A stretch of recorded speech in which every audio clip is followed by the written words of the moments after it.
दोस्तों कैसे हो आप सब। आई होप आप सब ठीक होंगे। तो मैं करीम एक बार फिर से आ चुका हूँ एक नई रिएक्शन वीडियो, एक मज़ेदार इंटरेस्टिंग वीडियो लेकर। तो इस वीडियो में हम करने वाले हैं एक धार्मिक वीडियो के ऊपर रिएक्शन, जो कि नीम करोली बाबा थे, उनकी वीडियो है ये।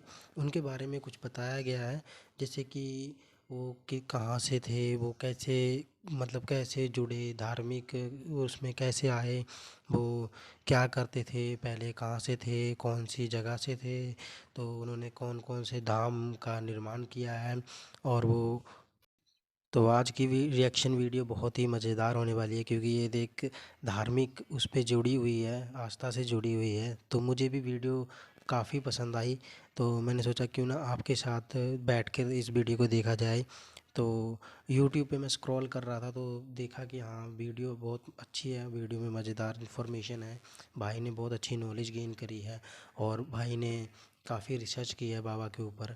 तो जो नीम करोली बाबा थे उनके उनके बारे में, जो अपने स्टीव जॉब हो गए और बड़े बड़े जितने भी मतलब कह लिए जो बड़े बड़े लोग हैं वो उनको मानते थे, उनके आगे नतमस्तक होते थे। तो इसी वीडियो को मैंने सोचा कि क्यों ना इस वीडियो के ऊपर रिएक्शन दिया जाए और वीडियो को अच्छी तरीके से देखा जाए। तो चलिए शुरू करते हैं वीडियो को। तो बेसिकली इस वीडियो को मैं अकेले ही देखने वाला हूँ, क्योंकि मुस्कान यहाँ पे नहीं है, मुस्कान अपने घर जा रखी है। क्योंकि एक सीन हो गया था मुस्कान के घर पे। तो क्या हुआ था कि जो मुस्कान है उनके दादाजी की डेथ हो गई थी, तो बेसिकली वो वहाँ पे घर पे गई हुई हैं। तो अभी तो नहीं आ पाएंगी क्यों, तो मैं उनको घर छोड़ के आया था। तो इस वीडियो को मैं सब लोगों से यही एक रिक्वेस्ट है कि हो सके तो ज़्यादा से ज़्यादा वीडियो को शेयर करें, लाइक करें और चैनल को सब्सक्राइब करें, क्योंकि हमें आपकी सपोर्ट की बहुत ज़रूरत है। रिएक्शन दे रहा हूँ कैसे इस वीडियो में क्या है क्या नहीं है, कितना कितनी सच्चाई है। तो आइए शुरू करते हैं वीडियो को, देखते हैं वीडियो में क्या कुछ है। तो बेसिकली मेरे पास एक ही फ़ोन है, तो एक मेरे पास छोटा सा लैपटॉप पड़ा था जिसे मैंने 2000 रुपये में ख़रीदा था। ख़राब पड़ा है, बस थोड़ा बहुत स्क्रीन वगैरह चल जाती है इसमें। तो मैं उसी में वीडियो देखने वाला हूँ और आपके साथ देखते हैं वीडियो कैसी लगती है। आप बताना, कमेंट करके बताना वीडियो अगर अच्छी लगती है। अगर आप ऐसी ही वीडियो और भी देखना चाहते हैं, इंटरेस्टिंग वीडियो, तो कमेंट करना। एप्पल के मालिक स्टीव जॉब्स, जब इनकी मृत्यु हो रही थी ना, तो मरने के टाइम पे इनके तकिए के नीचे एक ऐसे इंसान की फोटो थी जो कि भारत के ही रहने वाले थे, जिन्हें लोग कोई नॉर्मल इंसान नहीं बल्कि स्वयं बजरंग बली के अवतार के नाम से जानते थे। उनका नाम नीम करौली बाबा था। केवल स्टीव जॉब्स ही नहीं बल्कि फेसबुक कंपनी के मालिक मार्क जुकरबर्ग, यहां तक कि बड़े बड़े हॉलीवुड सितारे, बड़े बड़े बॉलीवुड के सितारे इनके भक्त हुआ करते हैं, मुरीद हुआ करते हैं। हार्वर्ड यूनिवर्सिटी के एक बहुत बड़े मैथमेटिशियन इनके भक्तों की सबसे बड़ी जो लिस्ट है उसमें सबसे ऊपर शुमार है। नीम करौली बाबा ये इतने ज्यादा चमत्कारी बाबा थे कि इन्होंने पानी को घी में बदल दिया था।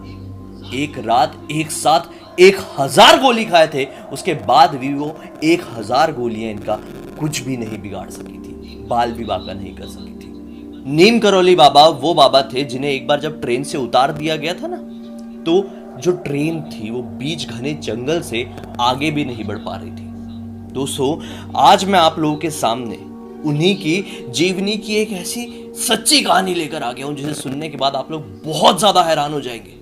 ये इतने ज्यादा चमत्कारी पुरुष थे कि आज भी देश विदेश के बड़े बड़े लोग, पढ़े लिखे लोग, जो लोग विज्ञान से बहुत हद तक जुड़े हुए हैं, वो भी इनके मुरीद हुआ करते हैं। नीम करौली बाबा, जो बचपन में जो पैदाइशी इनका नाम था लक्ष्मी नारायण जी।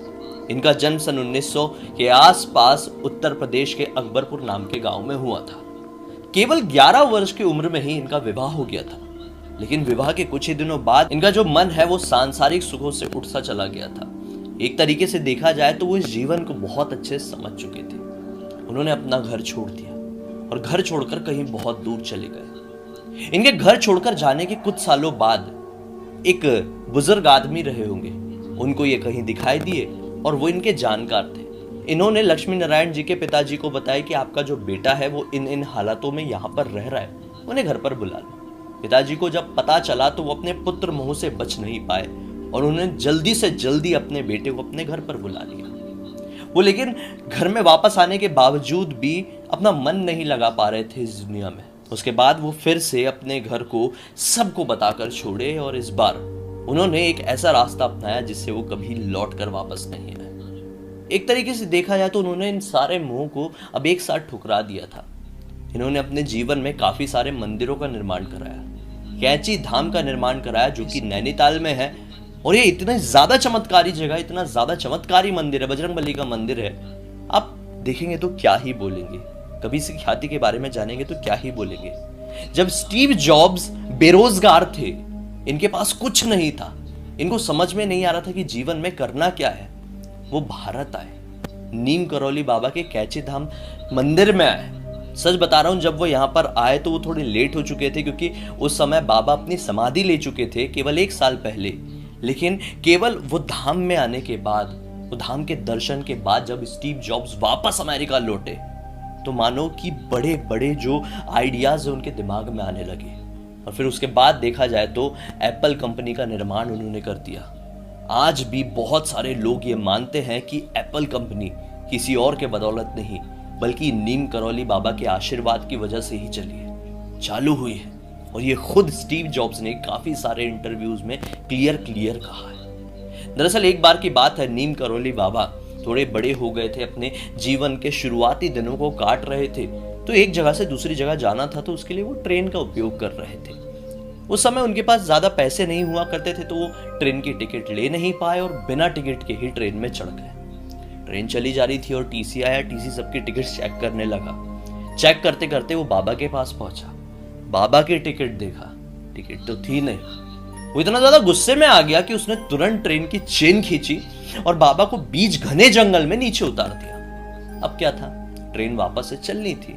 सभी लोगों को पता चल गया था, ये ब्रिटिश जमाने की बात है, ट्रेन में ज्यादा लोग सवार भी नहीं थे, तो लोगों को पता चल गया था कि अच्छा कोई आदमी है, उसको ट्रेन से उतारा गया है, टीसी बहुत गुस्से में आ गया, इस वजह से ट्रेन को रोका गया है। अब खैर, अब ट्रेन के आगे बढ़ने का समय आया, ट्रेन चालू ही नहीं हुई। सभी लोग हैरान, सभी लोग, अफसर वगैरह हैरान, पूरे जितने भी पैसेंजर्स थे जिन्होंने देखे थे कि इस तरह से बाबा को उतार दिया गया है, टीसी हैरान, ट्रेन आगे बढ़ ही नहीं पा रही।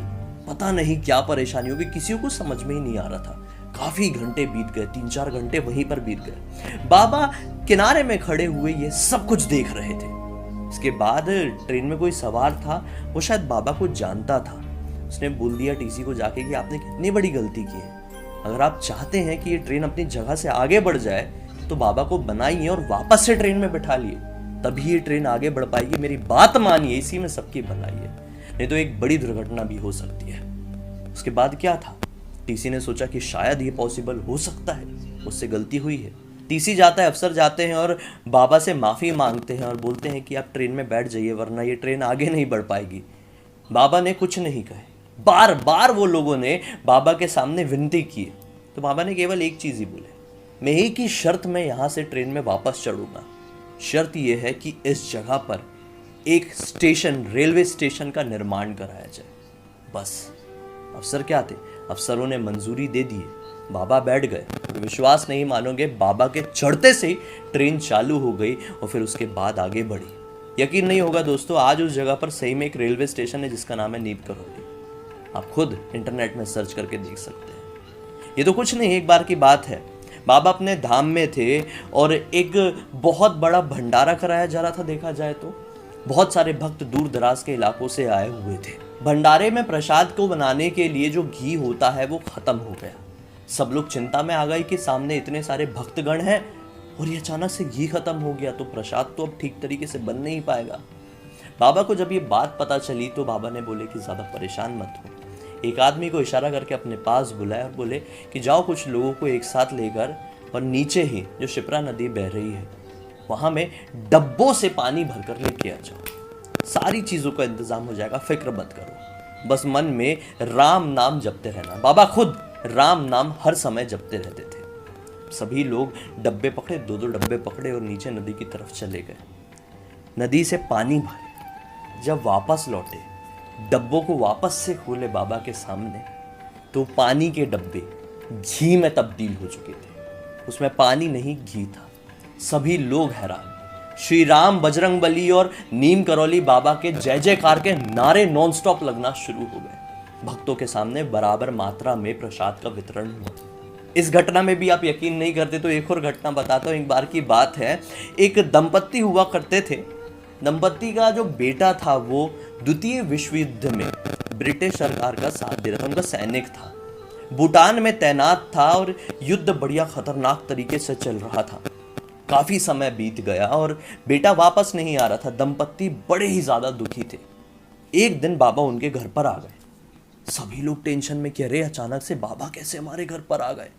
बाबा ने बोले कुछ नहीं, तुम्हारी याद आ रही थी इसलिए तुम्हारे घर पर आया हूँ, कुछ खाना वाना दे दो, थोड़ी भूख लगी है।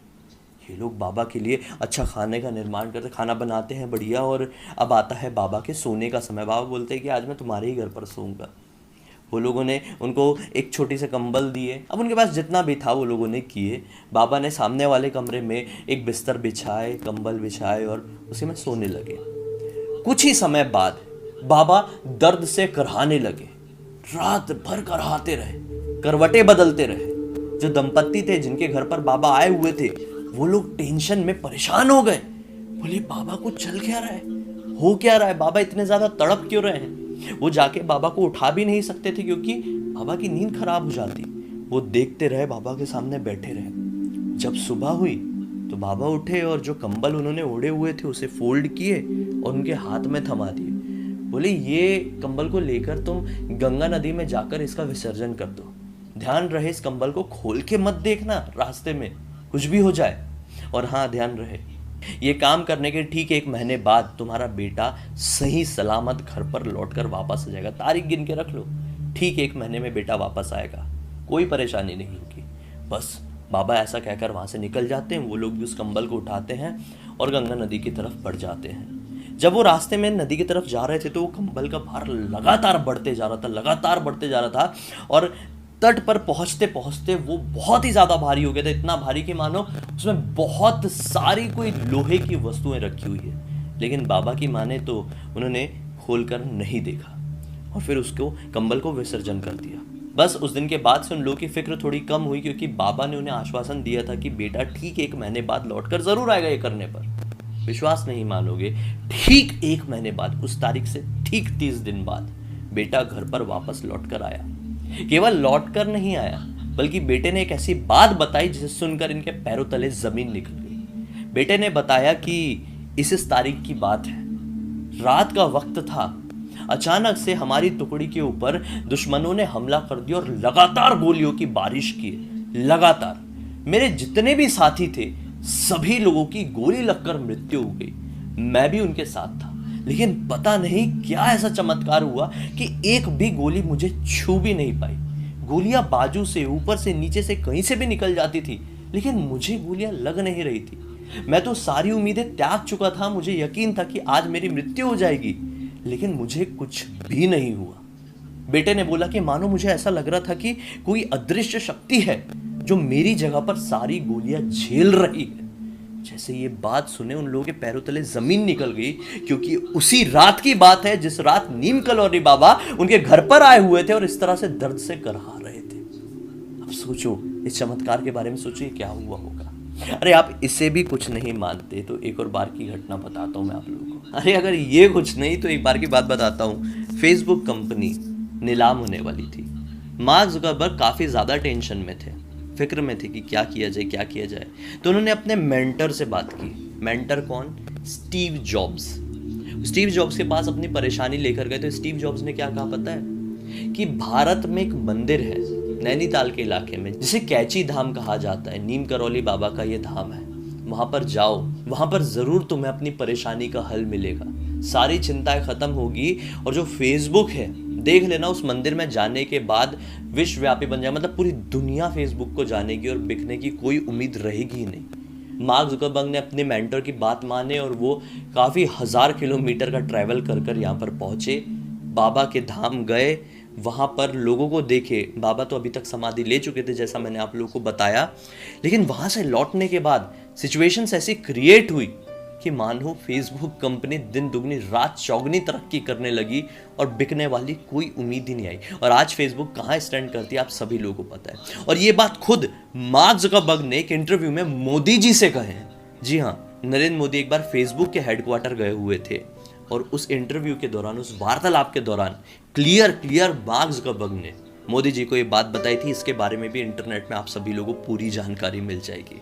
नीम करौली बाबा ने अपने जीवन में बहुत सारे मंदिरों का निर्माण करा है, लेकिन जो धाम की बात करें तो केवल एक धाम नैनीताल में और एक धाम उन्होंने वृंदावन में बनवाया था। जब उनके देह त्याग करने का समय आया तो वो वृंदावन चले गए और वहीं पर उन्होंने अपना देह त्याग किया। वो हर समय राम का नाम लिया करते थे। उनके देह त्याग करने के बाद इनकी ख्याति पूरे विश्व में फैली। बड़े बड़े हॉलीवुड सेलिब्रिटीज भी केवल बाबा की तस्वीर देखकर ही इनके मुरीद बने। जब उनको कुछ भी बाबा के बारे में नहीं पता था, केवल तस्वीर देखे और इनके भक्त बन गए थे। ये खुद काफी सारे सेलिब्रिटीज एक्सेप्ट करते हैं। जूलिया रॉबर्ट्स एक बहुत बड़ी एक्ट्रेस है हॉलीवुड की, वो खुद ये बात को एक्सेप्ट करती है कि हिंदू धर्म उन्होंने केवल बाबा की तस्वीर देख के अपना लिया था। पता नहीं उस तस्वीर में क्या चमत्कार था, वो क्लियर ये चीज बोली है। कभी आप लोगों को मौका मिले तो नैनीताल के कैची धाम, जहां पर बजरंग बली की मूर्ति। तो बेसिकली ये गाइस वीडियो बहुत ही मज़ेदार थी। दिल को सुकून मिला वीडियो को देखने के बाद। तो मेरे तो रोंगटे खड़े हो गए जो मैंने बाबा के बारे में सुना हो गए, या जो भी अपने स्टीव जॉब्स हो गए, ये लोग उनको फॉलो करते थे या उनके आगे नतमस्तक होते थे, उनके आगे सिर झुकाते थे।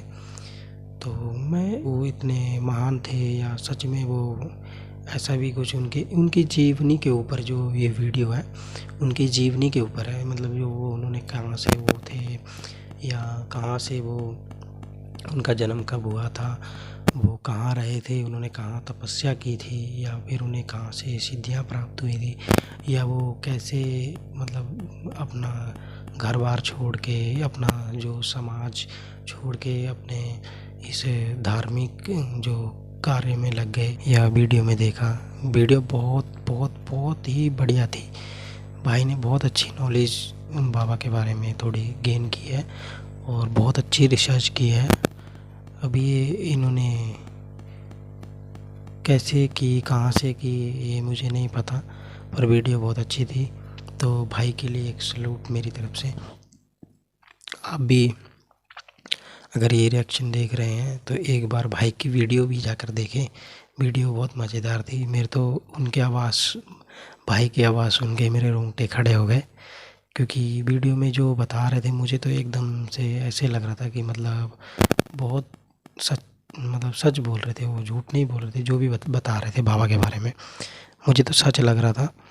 बाकी आप लोग कमेंट करके बता देना जो इन्होंने बोला है, जो इन्होंने बताया वो सच है या झूठ है। तो मुझे वीडियो अच्छी लगी और मैं अपना अगर इसको रेटिंग करना चाहूँ तो मैं 10 में से 10 स्टार दूंगा। भाई ने जिस हिसाब से वीडियो को प्रेजेंट किया है, जिस हिसाब से बाबा के बारे में सब बढ़िया से जैसे बताया इन्होंने, जैसे प्रेजेंट किया हमारे सामने, जैसे बताया इन्होंने, मुझे बहुत अच्छा लगा। ठीक है गाइस, तो आज के लिए वीडियो मेरी तरफ से इतना ही। तो मिलते हैं एक नेक्स्ट रिएक्शन वीडियो में। तो तब के लिए टाटा बाय बाय।